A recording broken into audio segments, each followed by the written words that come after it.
जय हिंद दोस्तों, स्वागत है आपका अपना चैनल टीचिंग करियर सेंटर में। चलिए आज के इस वीडियो में हम लोग देख रहे हैं बिहार दरोगा का। जिस तरह हम लोग होमवर्क सीरीज देख रहे थे ज्ञान बिंदु का, उसमें हमने आज आप सुबह को 31 आपको बता दिया। अभी हम लोग 32 देखने वाले हैं और कल से जो है आपका जो है 8 AM सुबह में है। यहाँ पर 8 AM सुबह में जो है आपको क्या मिलने वाला है, बिहार पुलिस का जितना भी एग्जाम हुआ है लेटेस्ट 7 तारीख, 11 तारीख, 18 तारीख, वो डेली वे में आपको अब चलता रहेगा। और ये जो अब आपका होमवर्क सीरीज वाला वीडियो है बिहार दरोगा के लिए और बिहार पुलिस के लिए इंपॉर्टेंट है। ये 8 PM में शाम में आएगा। कब आएगा? 8 PM शाम में आएगा। तो इसके लिए आपको टेंशन नहीं लेना है। जो भी चैनल विद्यार्थी नहीं जुड़े हैं बिहार पुलिस, बिहार दरोगा का तैयारी करने वाले, वो सभी चैनल में विजिट कर जाइए और जो है आपको ये PDF टोटल जो है आपको टेलीग्राम लिंक पर मिल जाएगा। सुबह का PDF नहीं मिला होगा, अभी आपको टोटल PDF मिल जाएगा। तो चलिए बिना देरी का हम लोग शुरुआत करते हैं आज के पहले नंबर क्वेश्चन से। तो आज का पहला नंबर क्वेश्चन आपके स्क्रीन पर यहाँ पर दिया गया है। पहला नंबर क्वेश्चन है, चुनाव आयोग द्वारा हाल ही में चुनाव प्रचार संबंधी सुविधा प्रदान करने के लिए किस पोर्टल की शुरुआत की गई? यहाँ पर बोल रहा है किस पोर्टल की सुविधा शुरुआत की गई है। यहाँ पर दिया है सुविधा प्रदान करने के लिए, याद रखनी है सुविधा पोर्टल ही स्टार्ट किया गया। कौन किया गया? सुविधा पोर्टल ही स्टार्ट किया गया। तो ये चीज ध्यान दीजिएगा। यहाँ पर बात क्या है किसका? चुनाव आयोग का। चुनाव आयोग संबंधित जो भी जानकारी है वो एकदम आपको पता रहनी चाहिए। चुनाव आयोग का गठन कीजिएगा तो इसका गठन कब किया गया था? 25 जनवरी 1950 को गठन किया गया था। कब किया गया था? 25 जनवरी 1950 को गठन किया गया था। इसीलिए हम लोग 25 जनवरी को क्या मनाते हैं? मतदाता दिवस के रूप में मनाते हैं। चुनाव आयोग में याद रखिएगा 3 सदस्य होते हैं, जिसमें एक आपका जो है मुख्य चुनाव आयुक्त होता है और 2 जो है इनका सदस्य होता है। जिसमें कि अगर आपको पूछा जाएगा कि सर्वप्रथम जो है चुनाव आयोग का अध्यक्ष कौन था, तो याद रखनी है सुकुमार सेन हो जाएगा। कौन हो जाएगा? सुकुमार सेन आपका हो जाएगा। वहीं बात करेगा अभी वर्तमान में जो है चुनाव आयोग का अध्यक्ष कौन हो जाएगा, ये सबसे इंपॉर्टेंट है लेटेस्ट में। तो याद रखनी है ज्ञानेश कुमार हो जाएंगे। कौन हो जाएंगे? ज्ञानेश कुमार हो जाएंगे। यहीं पर आपको पूछा जाता है कि प्रथम महिला कौन था, तो प्रथम महिला की बात करेगा, प्रथम महिला आपका कौन हो जाएगा, तो याद रखनी है रमा देवी हो जाएंगे। कौन हो जाएंगे? BS रमा देवी हो जाएंगे। और चुनाव आयोग याद रखिएगा एक प्रकार का संवैधानिक निकाय है। क्या है? संवैधानिक निकाय हो जाएगा। और इसकी चर्चा जो है संविधान के 324 आर्टिकल में की गई है। और आपको अगर भाग पूछेगा तो भाग आपको 15 टिक करके आना है। तो यहाँ पर चुनाव आयोग से लगभग आपका क्वेश्चन अब बाहर नहीं जाएगा। चलिए बढ़ते हैं हम लोग अगले सवाल की तरफ। चलिए आगे के प्रश्न को देखिएगा। यहाँ पर दिया गया है सी बॉक्स पोर्टल का संबंध किससे है तथा किस मंत्रालय द्वारा शुरू किया गया। तो ये जो सी बॉक्स पोर्टल है दोस्तों, इसको एकदम ध्यान दीजिएगा। यह जो संबंधित है ये किससे है, तो याद रखनी है महिला उत्पीड़न से संबंधित है। क्या बोलेंगे? महिला उत्पीड़न से संबंधित है। तो ये चीज ध्यान दीजिएगा। महिला उत्पीड़न को रोकने के लिए ये जो है ये पोर्टल लाया गया था। और बोल सकते हैं ये किसके लिए? महिला का जो उत्पीड़न होता है उससे संबंधित ये चीज है। अच्छा, यहाँ पर आपको मंत्रालय भी पूछा है, तो मंत्रालय याद रखिएगा ये कौन हो जाएगा? महिला और बाल विकास मंत्रालय के द्वारा हो जाएगा। किसके द्वारा जारी किया गया? महिला और विकास मंत्रालय के द्वारा, बाल विकास मंत्रालय के द्वारा जारी किया गया। और इसका अगर मंत्री आपको पूछेगा रिसेंट में, तो याद रखनी है कौन हो जाएगा? अन्नपूर्णा देवी हो जाएंगे। कौन हो जाएंगे? अन्नपूर्णा देवी इनका मंत्री लेटेस्ट हो जाएगा। ठीक है, चलिए बढ़ते हैं हम लोग अगले सवाल की तरफ। नेक्स्ट क्वेश्चन देखिए क्या बोला गया है। युविका कार्यक्रम 2025 का आयोजन किसके द्वारा तथा भारत के कितने शहरों में किया जाएगा। तो यहाँ पर क्या दिया गया है आपको? युविका। युविका का सबसे पहले आपको फुल फॉर्म पता रहना चाहिए। यू से हो जाएगा युवा, ठीक है। और वी से हो जाएगा, याद रखनी है वैज्ञानिक। क्या बोलेंगे? वैज्ञानिक हो जाएगा। और का से हो जाएगा, याद रखिएगा अगर का से बात करेगा तो यहाँ पर युविका हो गया, वैज्ञानिक हो गया। और कार्यक्रम यहाँ पर हो जाएगा, क्या हो जाएगा? कार्यक्रम। ठीक है, तो ये चीज ध्यान दीजिएगा।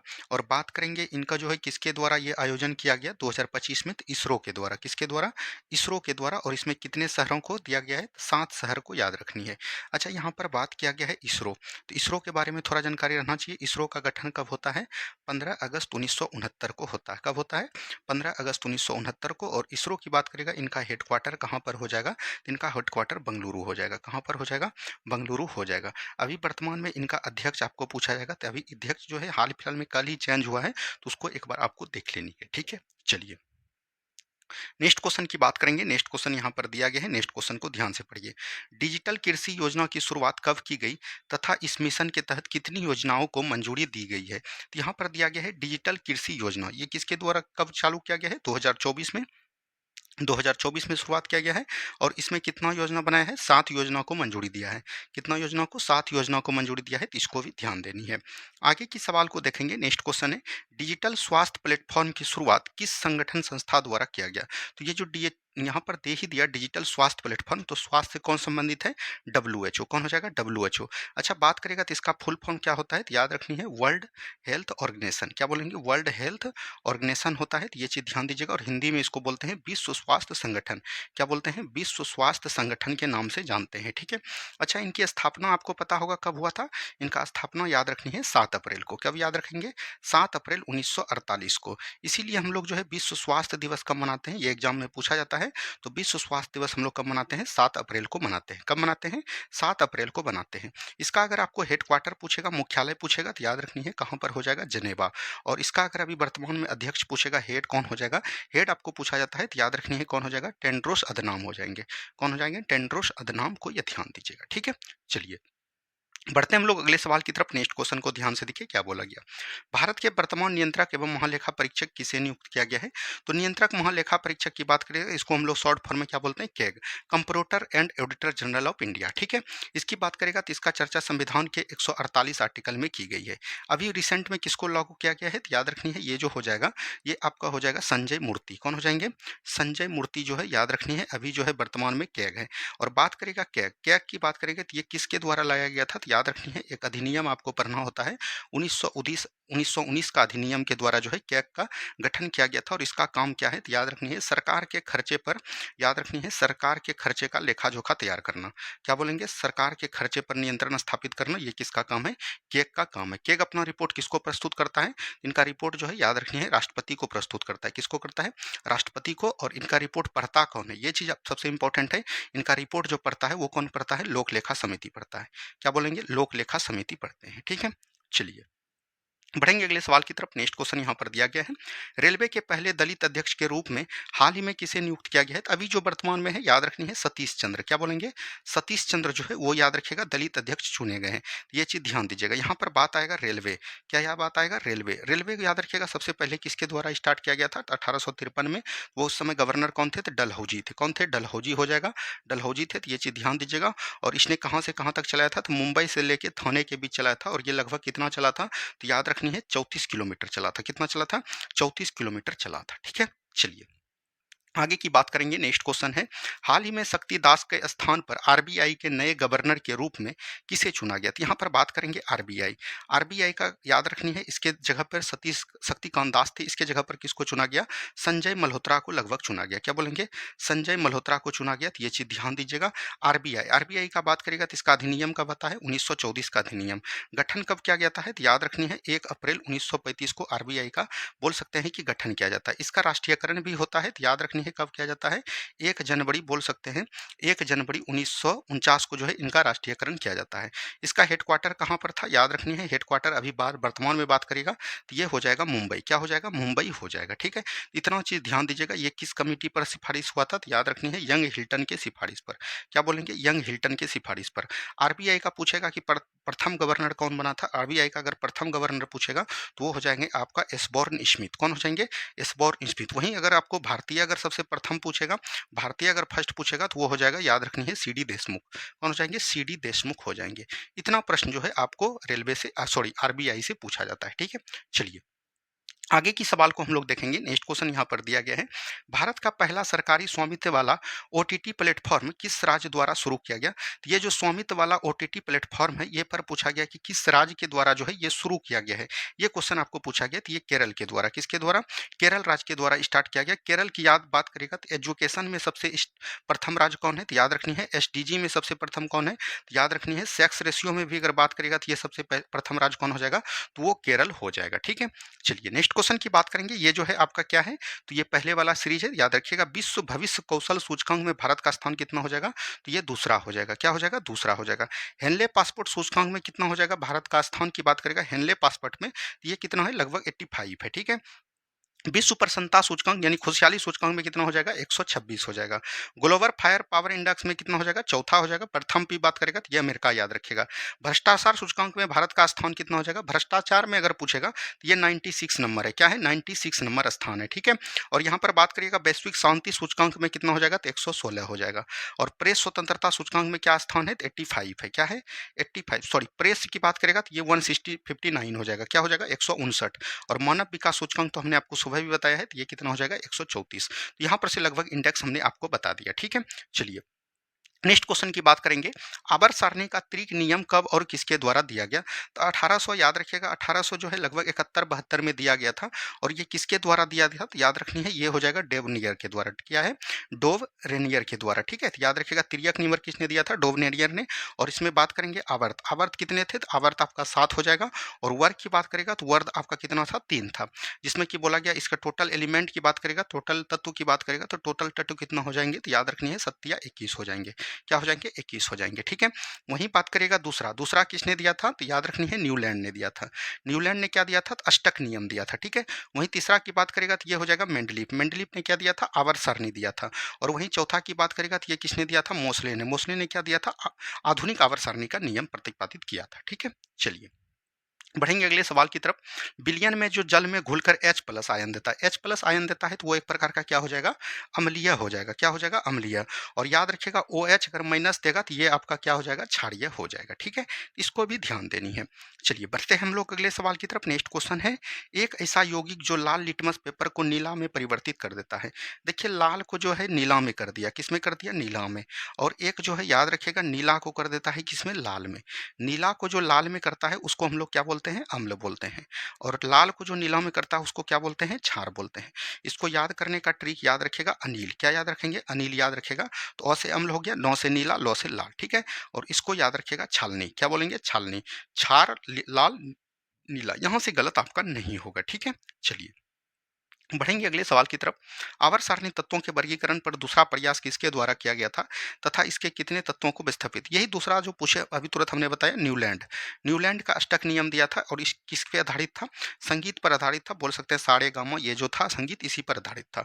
और इसमें आवर्त की संख्या की बात करेगा तो आवर्त की संख्या कितनी थी? 7 थी। और वर्ग की बात करेगा तो वर्ग आपका कितना हो जाएगा? 8 हो जाएगा। तो टोटल तत्व कितना हो जाएगा? 56 हो जाएगा। 56 तत्वों से जो है ये संबंधित थे। आगे की सवाल को हम लोग देखेंगे। नेक्स्ट क्वेश्चन है, आधुनिक आवर्त सारणी किसके द्वारा दी गई थी? आधुनिक आवर्त सारणी में आवर्तों और समूह की संख्या, आधुनिक आवर्त सारणी अभी तुरंत हमने बताया किसने दिया था?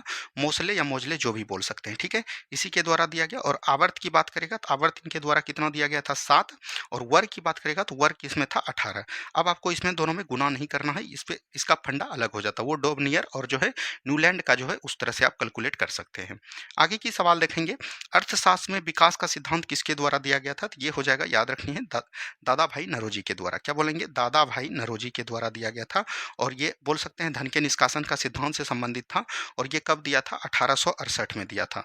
और कितना व्यक्ति रुपया दिया था? 20 रुपया प्रति व्यक्ति आय दिया था। क्या बोलेंगे? 20 रुपया प्रति व्यक्ति आय दिया था।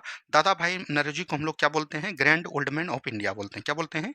Grand old man of India. और इनका एक याद रखिएगा प्रसिद्ध प्रसिद्ध पुस्तक है जिसको हम लोग बोलते हैं the poverty and British rule in India. क्या बोलते हैं? The poverty and British rule in India. Congress का नामकरण किसके द्वारा किया गया था? तो वो दादा भाई नौरोजी जी के द्वारा किया गया था। ये चीज ध्यान दीजिएगा। कांग्रेस का अधिवेशन दादा भाई नौरोजी कितने बार किए थे? 3 बार। एक बार किए थे 1800 बोल सकते हैं 86 में। कब किए थे? 1886। उसके बाद बात करिएगा एक बार किए थे 1893। और दूसरी बार तीसरी बार किए थे 1906 में। ठीक है, तो ये तीनों चीज को याद रखेगा। ये कोलकाता में, ये लाहौर में, और ये कोलकाता अधिवेशन में किए थे। ठीक है, चलिए नेक्स्ट क्वेश्चन है, जियोसेंट्रिक अवधारणा किसके द्वारा दी गई थी? तो जियोसेंट्रिक अवधारणा की बात करेगा तो ये टॉलमी के द्वारा दिया गया था। किसके द्वारा? टॉलमी के द्वारा दिया गया था। तो इसको एक बार ध्यान दीजिएगा। आगे की सवाल को देखेंगे, महाद्वीपीय विस्थापन सिद्धांत किसके द्वारा दिया गया था? तो ये जो है अल्फ्रेड वेगनर के द्वारा। किसके द्वारा? याद रखनी है, अल्फ्रेड वेगनर के द्वारा दिया गया था। इसने बताया था, याद रखिएगा, ये जो आपका भूमंडल है इसके द्वारा इसमें बताया गया था। ये जो है ये बीच वाला भाग को क्या बताया गया था? सॉरी, यहाँ पर लिख देते हैं। और इधर से जो है ये पानी वाला दिया था। तो इस बीच वाला भाग को क्या बताया था? पेंजिया बताया था। क्या बताया था? पेंजिया। और इसके चारों तरफ जो पानी वाला भाग था उसको बताया था पेंथालासा। क्या बताया था? पेंथालासा। इसने बताया था कि ये पेंजिया जो है टूटेगा एक बार, लेकिन ये टूट गया इनके कहने पर। इसका यही सिद्धांत था। और ये जो विस्थापन का सिद्धांत दिया था इसमें जो पेंजिया टूटा, एक बना याद रखिएगा अंगारा लैंड और एक बना आपका गोंडवाना लैंड। ठीक है, तो इसको ध्यान दीजिएगा। चलिए राइट आंसर की बात करेंगे। नेक्स्ट क्वेश्चन, संयुक्त राष्ट्र शैक्षिक विज्ञान एवं सांस्कृतिक संगठन की स्थापना कब हुई थी और इसके कुल देशों की संख्या कितनी है? ये किसकी बात कर रही है? यूनेस्को की बात कर रही है। यूनाइटेड नेशन एजुकेशन, और बोल रहा है यहाँ पर एजुकेशन की बात करेगा, और याद रखिएगा कल्चरल की बात कर रही है। इसका मतलब होता है यूनेस्को, और इसका बात करेगा स्थापना कब किया गया था। यूनेस्को की स्थापना की बात करेगा, ये कब किया गया था, तो ये 1965 में इसका स्थापना किया गया था। और इसका हेडक्वार्टर की बात करेगा, तो हेडक्वार्टर आपका कहाँ पर हो जाएगा? पेरिस हो जाएगा। कहाँ पर हो जाएगा? पेरिस हो जाएगा। ठीक है। इसमें कुल देश कितने हैं? 193 सदस्य हो जाएंगे। ठीक है। ये चीज़ ध्यान दीजिएगा। और कहाँ पर हुआ था इसका स्थापना? ईरान के रामसर जगह पर हुआ था। कहाँ पर? रामसर पे। और पूछेगा किस सागर पर हुआ था, तो उसमें याद रखिएगा कैस्पियन सागर हो जाएगा। कौन झील के बाद? कैस्पियन सागर झील के पास। ठीक है। तो इसको ध्यान दीजिएगा। चलिए बढ़ेंगे अगले सवाल की तरफ। नेक्स्ट क्वेश्चन को ध्यान से देखिए क्या बोला गया। अंतर्राष्ट्रीय आधार पर श्रमिकों के हितों की रक्षा के लिए अधिनियम कब लाया? यानी कि आईएलओ की बात कर रहा है, इंटरनेशनल लेबर ऑर्गेनाइजेशन। और इसका याद रखिएगा कब किया गया था? 1919 में। कब बोलेंगे? 1919 में, यानी बोल सकते हैं 1 मई 1919 में। ठीक है। ये चीज़ ध्यान दीजिएगा। और इसीलिए हम लोग 1 मई को क्या मनाते हैं? मजदूर दिवस के रूप में मनाते हैं। आगे की सवाल की बात करेंगे। डब्ल्यूटीओ विश्व व्यापार संगठन में 164वां नवीनतम देश कौन सा है? तो ये हो जाएगा अफगानिस्तान। कौन बना था? अफगानिस्तान बना है। तो ये चीज़ ध्यान दीजिएगा। अब यहाँ पर बात करेंगे डब्ल्यूटीओ। डब्ल्यूटीओ का पुराना नाम क्या था? गेट था। इसका स्थापना कब किया गया था? 1948 में इसका स्थापना किया गया था। ठीक है। अब बात करेंगे इनका जो नामकरण डब्ल्यूटीओ क्या था, ये कब किया गया है? 1 जनवरी 1995 को। कब किया गया है? 1 जनवरी 1995 को। अभी इसका वर्तमान में नाम क्या है? डब्ल्यूटीओ। इसका फुल फॉर्म होता है वर्ल्ड ट्रेड ऑर्गेनाइजेशन। इसकी बात करेगा हेडक्वार्टर कहाँ पर हो जाएगा, तो ये हो जाएगा जनेवा में। कहाँ पर हो जाएगा? जनेवा में।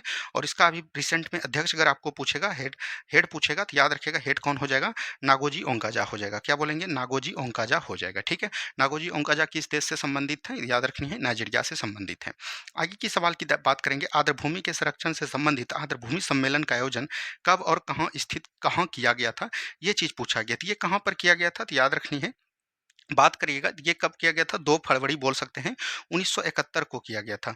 और ये कहाँ पर किया गया था? ईरान में किया गया था। कहाँ पर? ईरान में किया गया था। तो ये चीज़ ध्यान देनी है। नेक्स्ट क्वेश्चन की बात करेंगे। विश्व मलेरिया दिवस कब मनाया जाता है? तो आपको पता है कब मनाते हैं? 25 अप्रैल को मनाते हैं। कब मनाते हैं? और इसका लक्ष्य कब तक समाप्त करने का रखा है? 2030 तक रखा है। कब तक? 2030 का। और मलेरिया बात करिएगा तो एक जो है प्रोटोजोआ जनित बीमारी है। क्या बोलेंगे? प्रोटोजोआ परजीवी बीमारी है। और ये किसके द्वारा फैलता है? तो मच्छर के द्वारा। उसका मच्छर का नाम है क्या है? मादा एनीफिलीज मच्छर। क्या बोलेंगे? मादा एनफ्लीज मच्छर। और इसका औषधि जो तैयार किया जाता है, तो याद रखिएगा कुनैन के छाल से। क्या बोलेंगे? कुनैन के छाल से। ठीक है। चलिए नेक्स्ट क्वेश्चन की बात करेंगे। भारतीय प्रवासी दिवस कब मनाया जाता है? सन 2025 में इसका आयोजन कहाँ किया गया था? तो भारतीय प्रवासी दिवस आपको पता है कि कब मनाते हैं? 9 जनवरी को मनाते हैं। और 9 जनवरी को जो मनाते हैं, ये किसके आगमन पर? तो याद रखनी है महात्मा गांधी जी के आगमन पर। और इस बार जो मनाया गया, कहाँ पर मनाया गया? उड़ीसा के भुवनेश्वर में। कहाँ पर? भुवनेश्वर में मनाया गया। तो इसको एक बार ध्यान दीजिएगा। ठीक है। चलिए बढ़ेंगे अगले सवाल की तरफ। महबूब ए इलाही के नाम से किसे जाना जाता है? तो याद रखने हैं निजामुद्दीन औलिया को। क्या बोलेंगे? निजामुद्दीन औलिया को जाना जाता है। तो ये चीज़ ध्यान दीजिएगा। अच्छा, निजामुद्दीन औलिया की बात करेगा तो इन्होंने जो है 7 शासक का कार्यकाल देखा था। और इसका पूछेगा कि मतलब कि कब्र कहाँ पर है, दरगाह कहाँ पर है, तो याद रखनी है दिल्ली में हो जाएगा। कहाँ पर? दिल्ली में। यहाँ से आपको सवाल ज़्यादातर पूछे जाते हैं, तो इसको एक बार ध्यान दीजिएगा। यहीं पर आपको पूछा जाएगा, याद रखनी है शेख सलीम चिश्ती। क्या बोलेंगे? शेख सलीम चिश्ती का दरगाह कहाँ पर है, ये भी चीज़ भी पूछा जाता है। ठीक है। और एक याद रखिएगा शेख मैनुद्दीन चिश्ती। क्या बोलेंगे? शेख मैनुद्दीन चिश्ती। ठीक है। मैनुद्दीन चिश्ती, ये दोनों पूछा जाता है। शेख सलीम चिश्ती का कहाँ पर हो जाएगा? फतेहपुर सिकरी हो जाएगा। क्या बोलेंगे? फतेहपुर सिकरी हो जाएगा। ठीक है। और यहाँ पर बात करेंगे शेख मैनुद्दीन चिश्ती का कहाँ पर हो जाएगा? तो ये अजमेर में हो जाएगा। कहाँ पर? अजमेर में। तो यहाँ पर से इसका एकदम दरगाह को याद रखनी है। चलिए आगे की बात करेंगे। नेक्स्ट क्वेश्चन है, ताशकंद समझौता कब और किन 2 देशों के बीच होता है? ताशकंद समझौता की बात करेगा तो ये कब होता है? 1966 में होता है। और किसके किसके बीच होता है? भारत और पाकिस्तान के बीच होता है। ठीक है। और इस समय भाग कौन लेते हैं भारत से? तो याद रखनी है लाल बहादुर शास्त्री जी लेते हैं। क्या बोलेंगे? लाल बहादुर शास्त्री की। और पाकिस्तान से कौन लेते हैं? अयूब खां लेते हैं। कौन लेते हैं? अयूब खां। और बड़ी मतलब बोल सकते हैं दुर्घटना की बात है कि इसी ताशकंद समझौते में लाल बहादुर शास्त्री की मृत्यु भी हो जाती है। ठीक है। चलिए नेक्स्ट क्वेश्चन की बात करेंगे। नेक्स्ट क्वेश्चन यहाँ पर दिया गया है, अमीर खुसरो सर्वप्रथम किसका दरबारी कवि था और इसने सर्वाधिक समय किसके दरबार में बिताया था? अमीर खुसरो की बात करेगा तो अमीर खुसरो याद रखिएगा सबसे पहले जो है किसके दरबार में आया था? बलबन के दरबार में। और याद रखिएगा सबसे अधिक अगर पूछेगा तो ये हो जाएगा किसके दरबार में रहा था? तो याद रखनी है अलाउद्दीन खिलजी के दरबार में। किसके? अलाउद्दीन खिलजी के दरबार में। तो ये चीज़ ध्यान दीजिएगा। अलाउद्दीन खिलजी ने इसको तोता ए हिंद की उपाधि दिया था। क्या बोलेंगे? तोता ए हिंद की उपाधि दिया था। तो ये चीज़ ध्यान देनी है। ठीक है। चलिए नेक्स्ट क्वेश्चन की बात करेंगे, भारत का पेरिस के नाम से किस शहर को, जिसको हम लोग पिंक सिटी के नाम से जानते हैं, उसी को पेरिस कहा जाता है, तो यानी कि हो जाएगा जयपुर। जयपुर का निर्माण किसके द्वारा किया गया था, तो याद रखनी है, बोल सकते हैं राजा, मतलब कि किसके द्वारा, शिवई सिंह के द्वारा किया गया था, तो याद रखनी है राजा जय सिंह नहीं, मतलब कि बोल सकते हैं शिवई सिंह, कुछ ऐसा नाम था, उन्हीं के द्वारा जो है जयपुर का निर्माण किया गया था। ठीक है, चलिए आगे की सवाल को देखेंगे। नेक्स्ट क्वेश्चन है, लौंग का द्वीप किसे कहा जाता है और इसकी अवस्थिति कहाँ है। लौंग का द्वीप की बात करेगा तो इसको हम लोग बोलते हैं जाजीबार द्वीप। किसको बोलते हैं, कहाँ पर, किस द्वीप को कहा जाता है, जाजीबार द्वीप को कहा जाता है। और इसी के साथ बात करिएगा तो एक जो है पैवा द्वीप भी है, क्या बोलेंगे, पैवा द्वीप। इस दोनों द्वीप को क्या बोला जाता है, लौंग का द्वीप कहा जाता है। अच्छा, ये कहाँ पर है, तो याद रखनी है, अगर देश पूछेगा तो वो हो जाएगा तंजानिया। क्या पूछेगा, तंजानिया। अगर आपको पूछा महाद्वीप कहाँ पर है, किस महाद्वीप पर है, देश पूछा तंजानिया, महाद्वीप पूछेगा तो याद रखनी है अफ्रीका हो जाएगा। क्या हो जाएगा, अफ्रीका। और अगर आपको सागर भी पूछ दिया, यहाँ पर से जो भी सवाल पूछे, सागर अगर पूछेगा तो याद रखनी है हिंद महासागर। क्या याद रखिएगा, हिंद महासागर को ध्यान दीजिएगा। यहाँ से प्रश्न आपका बनता है। आगे की बात करेंगे। नेक्स्ट क्वेश्चन है, किसान घाट किस प्रधानमंत्री के समाधि स्थल के रूप में जाना जाता है, तो ये हो जाएगा चौधरी चरण सिंह। क्या बोलेंगे, चौधरी चरण सिंह। चौधरी चरण सिंह एक ऐसे नेता हुए, याद रखेगा, गैर कांग्रेसी नेता हुए, और बोल सकते हैं ये जो है लोकसभा का एक भी बार सामना नहीं किया। क्या बोलेंगे, लोकसभा का सामना एक भी बार नहीं करने वाले प्रधानमंत्री कौन हो जाएंगे, चौधरी चरण सिंह हो जाएंगे। ठीक है, चलिए आगे की बात करेंगे। संविधान के किस अनुच्छेद के तहत आकस्मिक रिक्ति के समय राष्ट्रपति के कार्यों का निर्वहन कार्यवाहक राष्ट्रपति के रूप में तत्कालीन उपराष्ट्रपति करेंगे, इसकी चर्चा संविधान के 65 आर्टिकल में की गई है। इसको एक बार ध्यान दीजिएगा। राष्ट्रपति की बात करेगा तो आर्टिकल जब 52 को पढ़िएगा तो इसमें राष्ट्रपति के पद के बारे में बताया गया है। 53 में क्या है, राष्ट्र की कार्यपालिका शक्ति राष्ट्रपति में निहित होगी। 54 में क्या है, निर्वाचन मंडल यानी राष्ट्रपति के चुनाव में कौन कौन भाग लेंगे। 55 में क्या है, निर्वाचन पद्धति यानी राष्ट्रपति का चुनाव किस प्रक्रिया द्वारा किया जाएगा। 56 में कार्यकाल है। 57 में योग्यता है, राष्ट्रपति बनने की क्या क्या योग्यता है।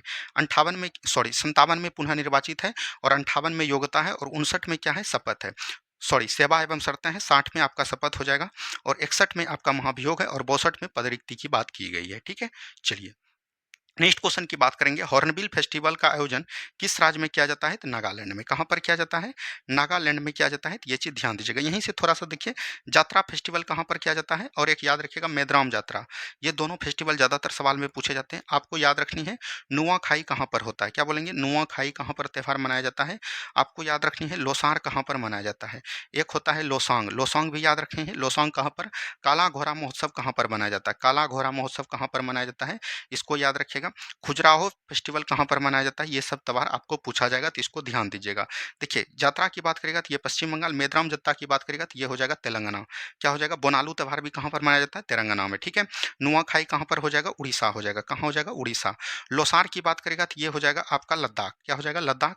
और लोसांग की बात करेगा तो ये हो जाएगा सिक्किम। क्या हो जाएगा, सिक्किम हो जाएगा। ठीक है, काला घोड़ा महोत्सव की बात करेगा तो ये महाराष्ट्र हो जाएगा, और खजुराहो फेस्टिवल की बात करेगा तो ये मध्य प्रदेश हो जाएगा। ठीक है, चलिए बढ़ेंगे अगले सवाल की तरफ। नेक्स्ट क्वेश्चन की बात करेंगे। नेक्स्ट क्वेश्चन है, संविधान की प्रस्तावना में सामाजिक, आर्थिक और राजनीतिक न्याय से संबंधित तत्व कहाँ से लिया गया है, तो ये लिया गया है रूसी क्रांति से।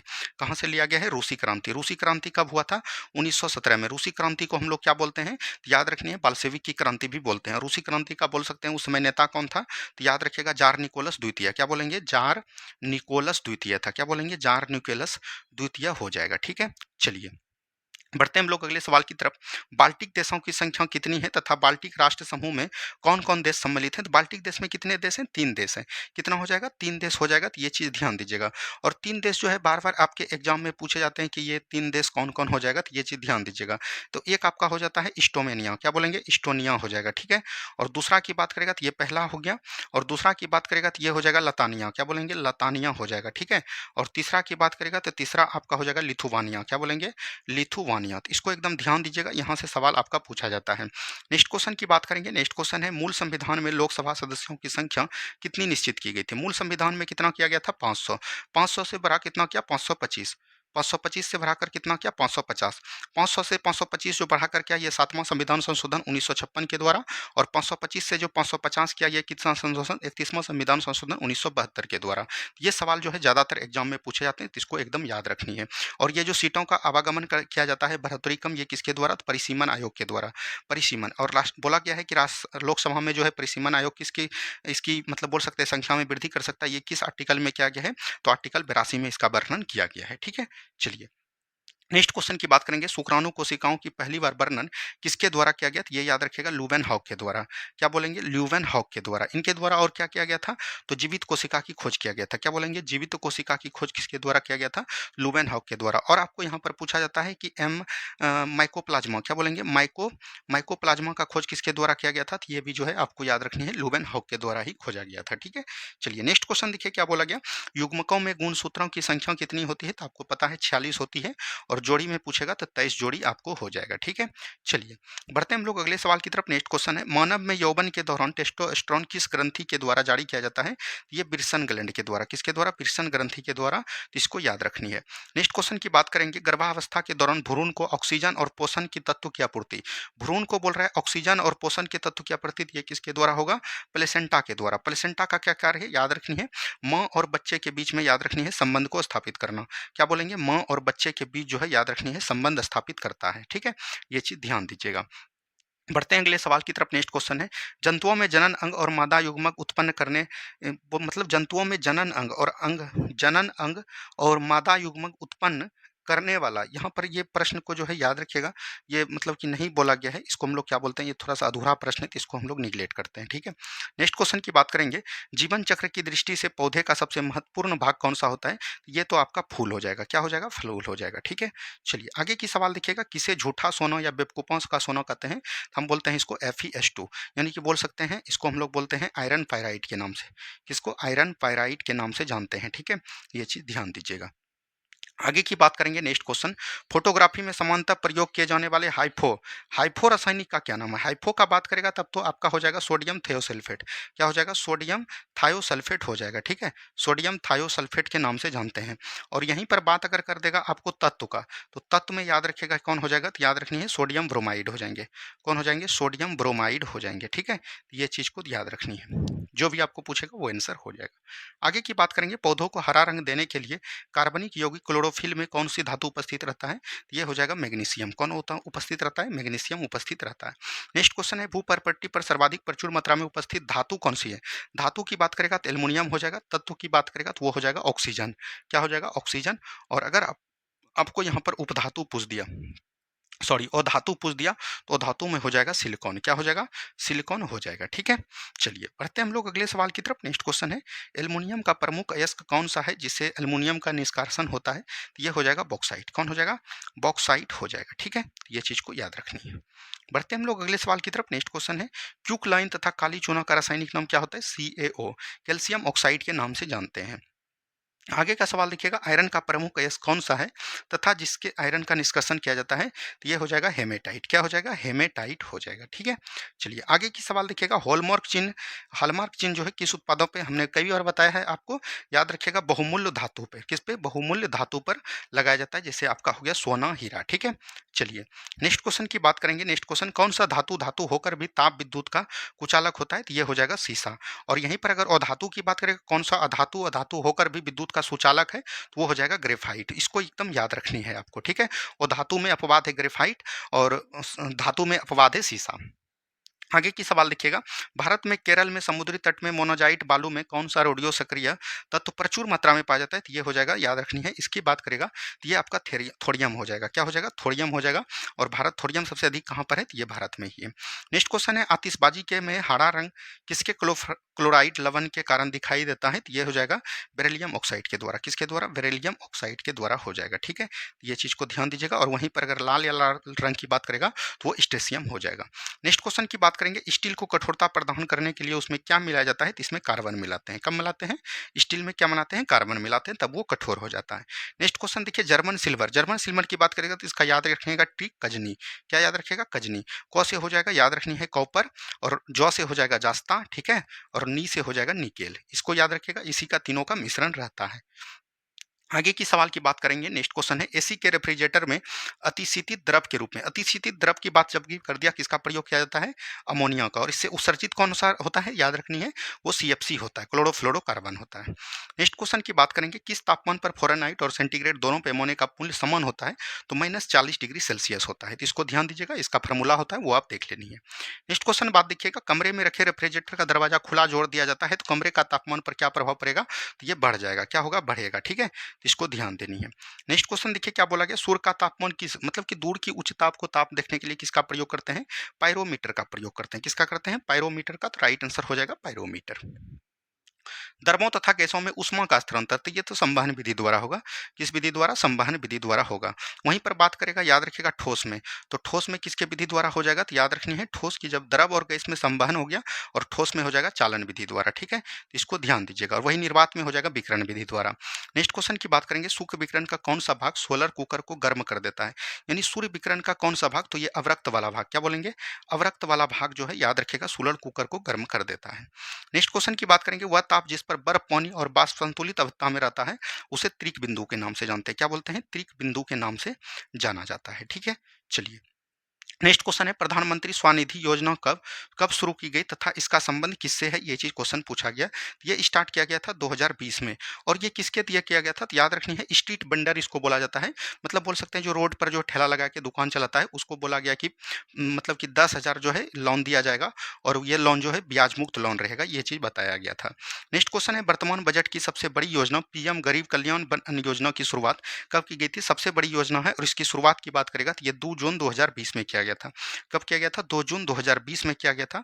अब जो है इसको 5 साल के लिए बढ़ा दिया, जिसमें कि बोल सकते हैं राशन जो आपको मिलता है। ठीक है, चलिए बेटी बचाओ बेटी पढ़ाओ का योजना कब शुरुआत, ये 2015 में शुरुआत किया गया था। और कहाँ से किया गया था, पानीपत हरियाणा से, क्योंकि यहीं पर जो है सबसे कम जो है बोल सकते हैं एजुकेशन था, इसीलिए यहीं से स्टार्ट किया गया था। G7 समूह का 7वां सदस्य कब और किसे बनाया गया, तो G7 की बात करेगा तो इसको किसको बनाया गया, कनाडा को बनाया गया। किसको बनाया गया है, कनाडा को बनाया गया है। तो इसको एक बार ध्यान से देख लीजिएगा और बोल सकते हैं ये कनाडा को ही बनाया गया है। नेक्स्ट क्वेश्चन की बात करेंगे, प्रधानमंत्री विश्वकर्मा योजना, विश्वकर्मा योजना कब शुरुआत किया गया था, 2023 में शुरुआत किया गया था। और यहाँ पर बोला गया कि कितने चरण में, तो 28 चरण में इसको शामिल किया गया था। तो ये चीज ध्यान दीजिएगा। और ये जो है 17 सितंबर विश्वकर्मा पूजा के दिन ही इसको शुरुआत किया गया था। नेक्स्ट क्वेश्चन की बात करेंगे, प्रधानमंत्री की विकास पहल पीएम डिवाइन योजना का संबंध किससे हो जाएगा, सबसे अधिक बार पूछा गया। पीएम डिवाइन की बात करेगा तो ये किससे हो जाएगा, पूर्वोत्तर भारत से हो जाएगा। किससे हो जाएगा, पूर्वोत्तर भारत से संबंधित हो जाएगा। और ये योजना कब स्टार्ट किया गया था, तो 2000 बोल सकते हैं 23 में ही स्टार्ट किया गया था। ठीक है, चलिए यहाँ पर बात कर रहा है जल जीवन मिशन की घोषणा। जल जीवन मिशन की घोषणा कब किया गया था, तो याद रखनी है 15 अगस्त 2019 को। कब किया गया था, 15 अगस्त 2019 को। यहाँ पर बोल रहा है किसके द्वारा, तो प्रधानमंत्री के द्वारा। ठीक है, चलिए आगे की सवाल देखिएगा, प्रधानमंत्री फसल बीमा योजना कब शुरू की गई थी तथा इसके फसलों की क्षति पर कितना बीमा प्रदान है, मतलब कि ये जो है कब स्टार्ट किया गया था, 2016 में किया गया था।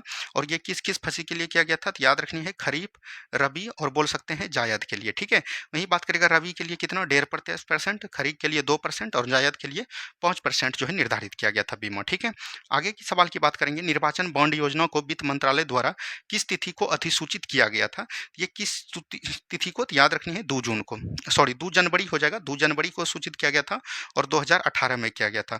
और किस बोल सकते हैं किसके द्वारा, तो याद रखनी है एसबीआई के द्वारा। किसके द्वारा, एसबीआई बैंक के द्वारा। मतलब कि एसबीआई जो पहले बॉन्ड नहीं बनाना चाहता था, अगर आपको 1000 2000 जमा करना है तो आपको ये अलग से केंद्र खोल दिया था ग्राहक सेवा, और इसका ज़्यादा मन बढ़ गया था, इसीलिए थोड़ा सा इसका मन जो है कम कर दिया। नेक्स्ट क्वेश्चन है, किस विधियों का उपयोग कर राष्ट्रीय आय की गणना की जाती है, कई विधि है, जैसे बोल सकते हैं उत्पादन विधि हो गया, आपका आय विधि हो गया, बोल सकते हैं बीआई विधि हो गया, ये सभी विधि द्वारा आय की गणना की जाती है। नेक्स्ट क्वेश्चन है, जो व्यक्ति स्टॉक की कीमतों को गिरने की आशा करके किसी वस्तु को भविष्य में देने का वादा करते हैं उसको क्या बोलते हैं, तो उसको हम लोग बोलते हैं मनाडिया। क्या बोलते हैं, मनाडिया। और जो है तेज करके बेचने का दावा करते हैं उसको हम लोग बोलते हैं तदानिया। ये जो है याद रखिएगा, बोल सकते हैं शेयर मार्केटिंग से संबंधित है। नेक्स्ट क्वेश्चन की बात करेंगे, न्यू डेवलपमेंट बैंक का क्षेत्रीय कार्यालय कहाँ स्थापित किया गया, तो न्यू डेवलपमेंट की बात करेगा तो ये कहाँ पर किया गया, तो जोहान्सबर्ग में। कहाँ पर, जोहान्सबर्ग में किया गया, तो ये चीज ध्यान दीजिएगा। ठीक है, आगे की सवाल देखिएगा। नेक्स्ट क्वेश्चन है, एशिया का पहला निर्यात प्रशासन कब और कहाँ स्थापित किया गया, तो ये 1965 में किया गया था, सॉरी 1965 में किया गया था। और याद रखिएगा ये कहाँ पर किया गया, कांडला में। कहाँ पर, कांडला में किया गया, तो ये चीज ध्यान देनी है। नेक्स्ट क्वेश्चन की बात करेंगे, भारत में सर्वप्रथम विमुद्रीकरण कब किया गया था, तो 1946 में सर्वप्रथम किया गया था। तो ये चीज ध्यान दीजिएगा। ये जो है आपका कल का होमवर्क है, जिसमें आपको पढ़ के आना है भारत का बजट, क्वेश्चन बैंक। देखिए इसमें जो है आपका 50% तैयारी अब हो गया है, अब जो है 50% बका है। अगर आप 50% बेखूबी निभाते हैं, बहुत ही अच्छे तरीके से जिस तरह निभा रहे हैं, तो आपकी तैयारी पूरा हो जाएगा, कहीं भी आपको कोई चीज़ पढ़ने की जरूरत नहीं है। और सुबह से जितने भी लड़का बिहार पुलिस की तैयारी किए हैं, वो 7 अगस्त का पेपर हम लाने वाले हैं, उसको एक बार देख लीजिएगा, वहाँ से आपको बहुत ज़्यादा फायदा मिलने वाला है। ठीक है, धन्यवाद, मिलते हैं हम लोग नेक्स्ट वीडियो में। जय हिंद, जय भारत।